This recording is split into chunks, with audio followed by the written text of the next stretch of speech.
Hello everybody, Brad Johnson here. In this video, I'm going to be talking about one who embodies spirit truly lives.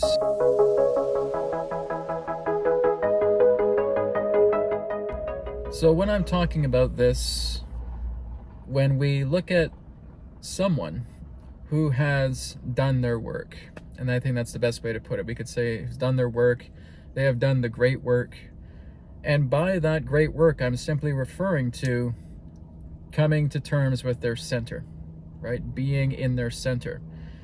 Being in the center is not only peaceful, it is not only tranquil, it is not only divine, but it tells you about yourself. It shows you yourself. A lot of us who believe that one who has really embodied spirit must be a saint, and in a way, they can be, but they don't lose track of who they are. For example, if a person is very vocal, they're very much an extrovert, they share things with great enthusiasm. When that person goes into the center and they see themselves for who they are, they don't lose that quality. Because one who is a vessel or an instrument of spirit holds their true attributes. Those attributes may be something like having debates. Those attributes may be something like being very vocal. Those attributes may very well be the idea of someone who may be a soldier, right? And still will walk this earth with a warrior or soldier-like attitude. You see, this is what happens, is people get the impression of thinking, well, this person's supposed to be an enlightened being, this person's supposed to be divine, right? He or she talks quite a bit about how they've touched God, or again, there's that crunch word, or touched the I am, or touched Om, right? As I said, I use God in the crunch because it is a flat word pertaining to divine resonance. But nonetheless, they have touched the divine. They have touched that, yet we still see them arguing with people. We still see them debating. We still see them in that kind of warrior standoffish mode. If they have touched their center, why are they still acting like this? Because it's their true being, right? It's their true being. What I'm going to tell you is really something that hasn't been really universally accepted here on the earth with a lot of human beings.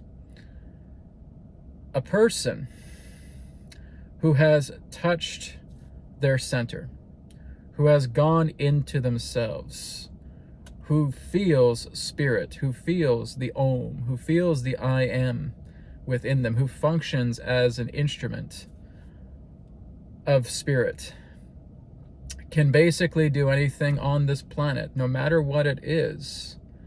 And when they leave, they are being brought right into the arms of spirit, right?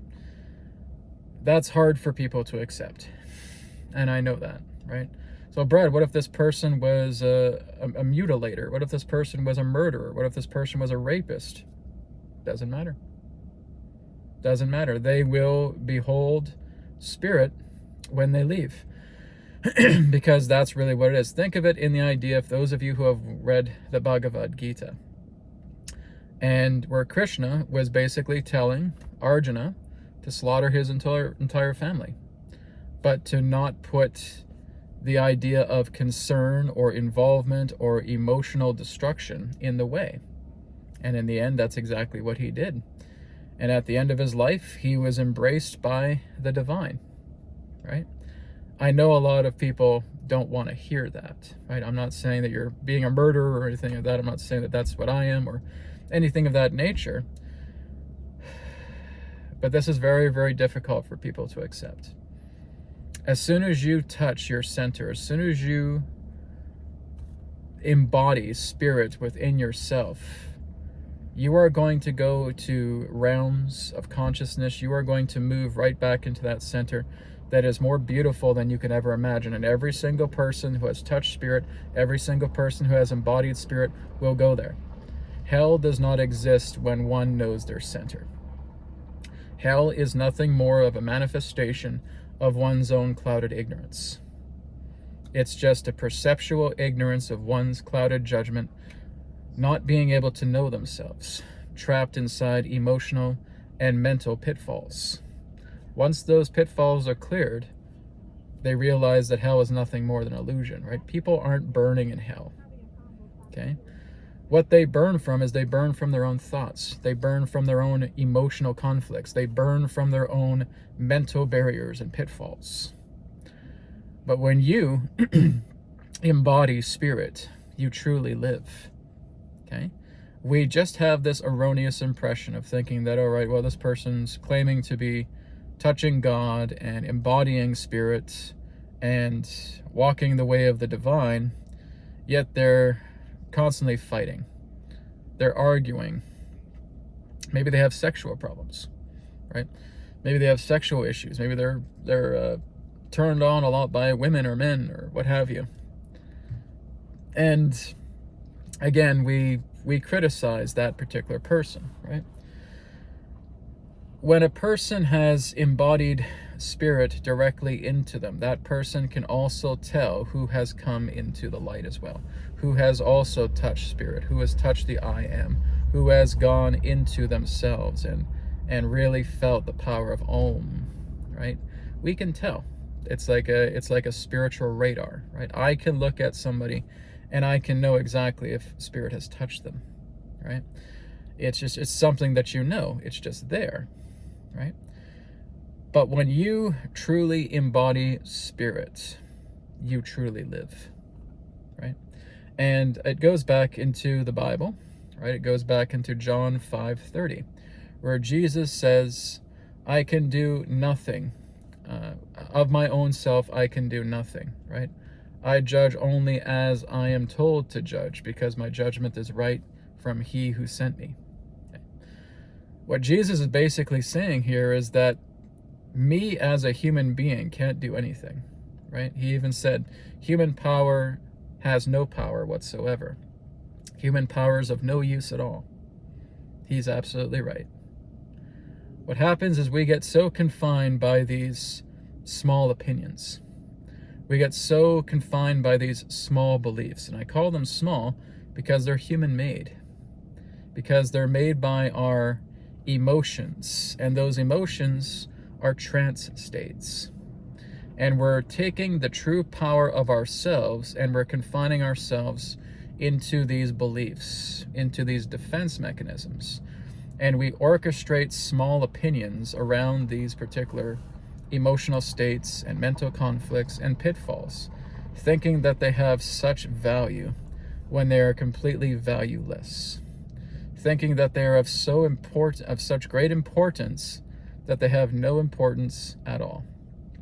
And if we continue to walk and talk in this way pertaining to pettiness, which is really what human opinion is, which is really what emotional states are. Like I said, we've taken our inner power and we've put it into these petty things. We've put it into these small opinions. Really what it comes down to is when you embody God, and anybody can. This is not reserved for a select few. However, only a few will do it. Because a lot of people don't think that they can. They rely on Jesus. They rely on Buddha. They rely on Krishna.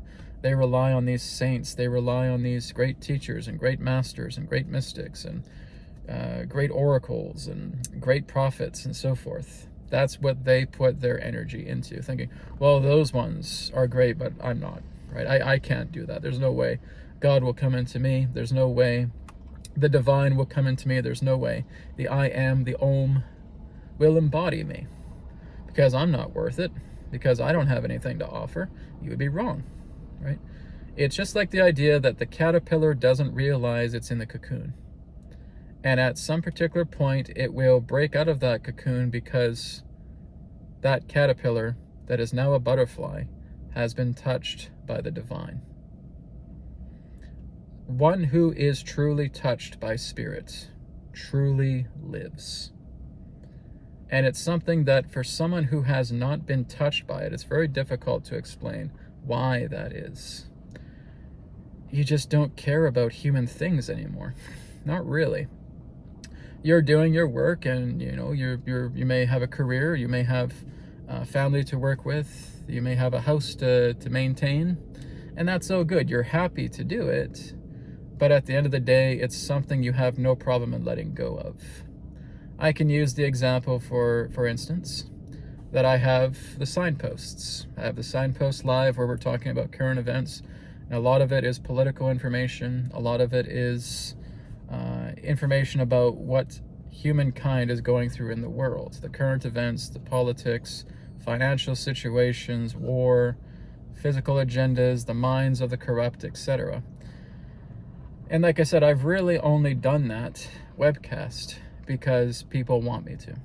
They have messaged me, they have told me, Brad, I really like what you're doing with the signpost, or even the previous incarnations of it as well too. I really like this, thank you for what you're doing. And that's why I keep doing it. Do I care about doing this show like that? No. I don't even care what I talk about. When it comes to the current events, when it comes to politicians, when it comes to government, when it comes to financial situations, when it comes to world events, when it comes to forecasts, I couldn't care less about any of that stuff, but I still do it, right? I do it because I feel like it's a service to helping other people out who are concerned about this. And what I do is I work to try and break it down, right? There's certain things that we can do on an individual level. There's certain things that can be done on a collective level, right? And sometimes we also have to play these things out. These things need to be played out, and you have to let it escalate further because that's what's going to bring about the remedy later on. But when I look at a webcast like that, I was really debating about whether I should do something like that again, because I did something like with New Earth Insights and all that, and I said, okay, I think I'm done with this because I really don't care about this stuff, and I'm done. And I took a break for a while, and then I reopened it again because people were wondering about that, if I can do another current events webcast like that.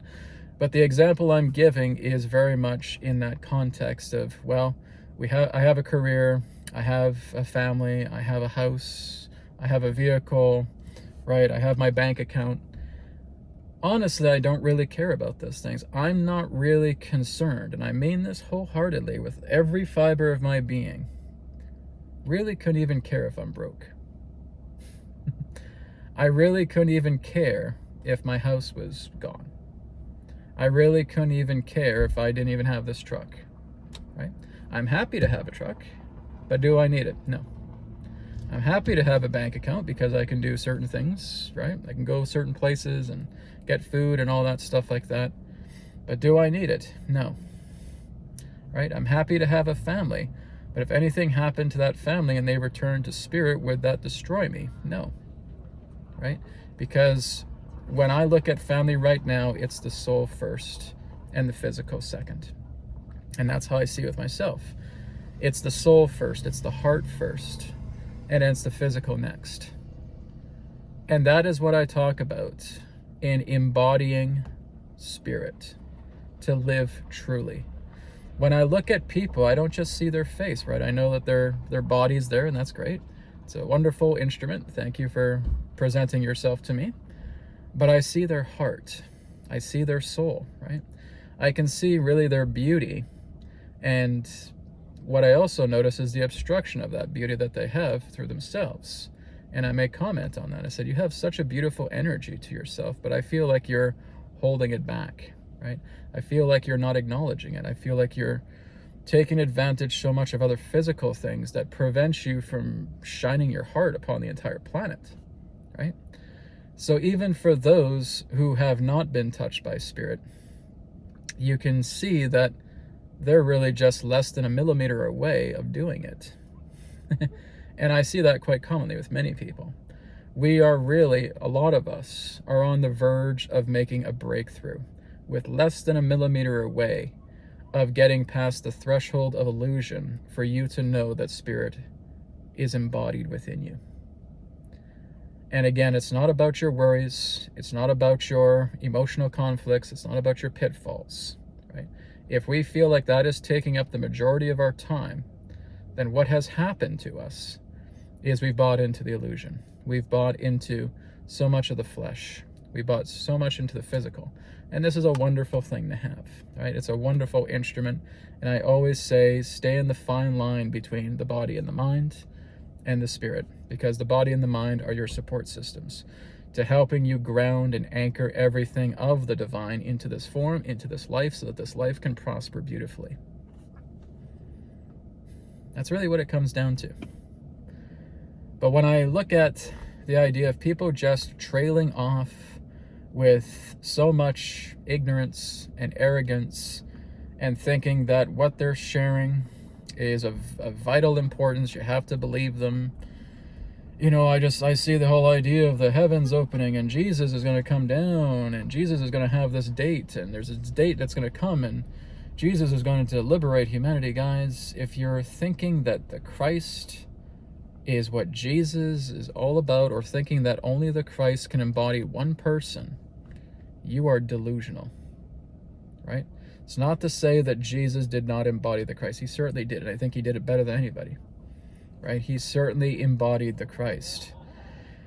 But when I look into the idea of people to say, oh, Jesus is this, and Jesus is that, and Jesus is the other thing, and stuff like that, I said, guys, even he admitted that he himself can do nothing without spirit, which means that Jesus really is nothing.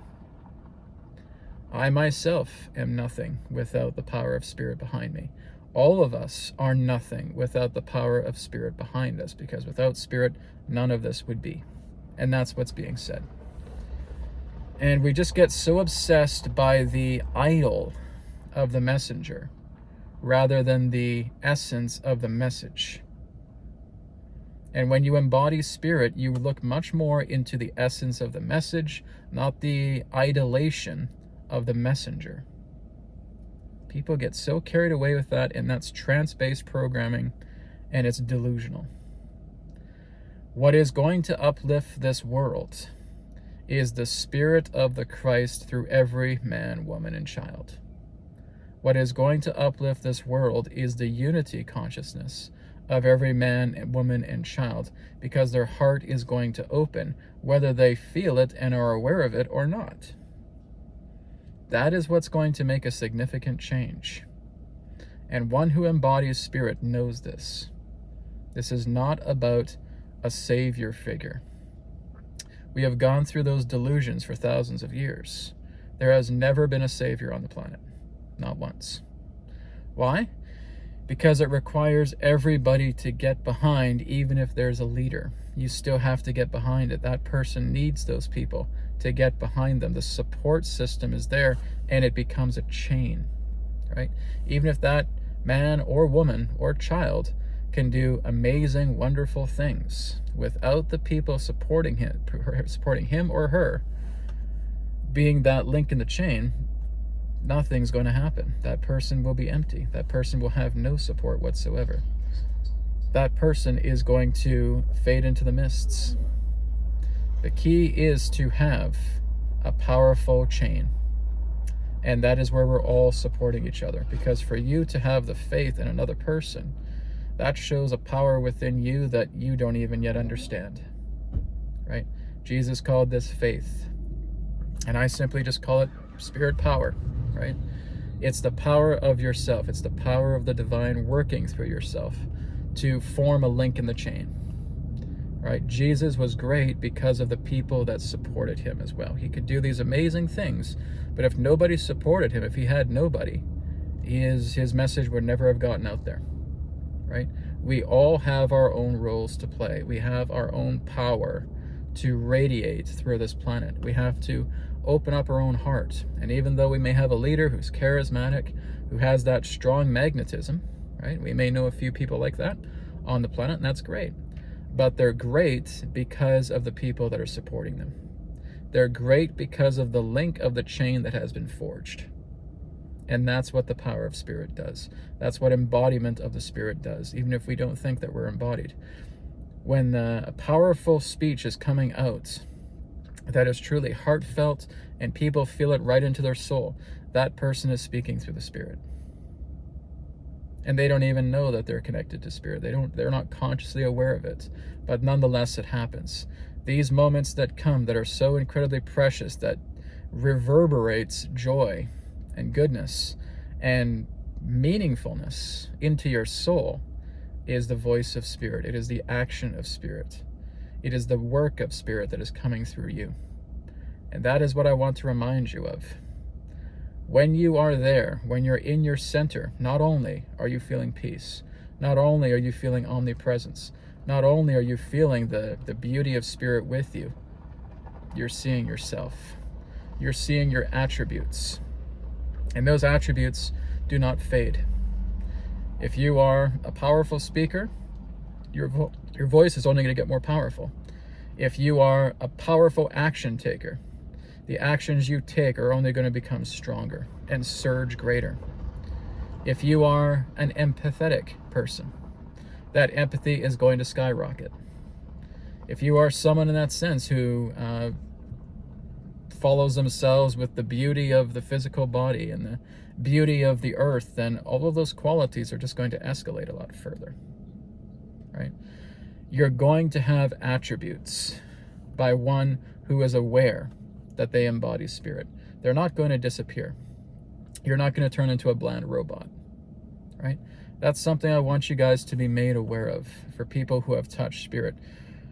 They have shifted in a certain way, but the essence of the attributes of their personality is heightened, right? Regardless of how they present or carry themselves on the planet.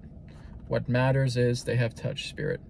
Listen to that person. Listen to what they have to share. Even if you think, oh, well, they're a womanizer and all that, right? And their sexuality may be skyrocketed. You're correct about that. That can happen, all right?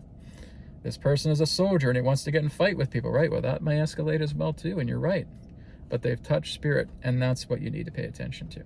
That is what it is to truly live life for those who have embodied spirit and are aware of it.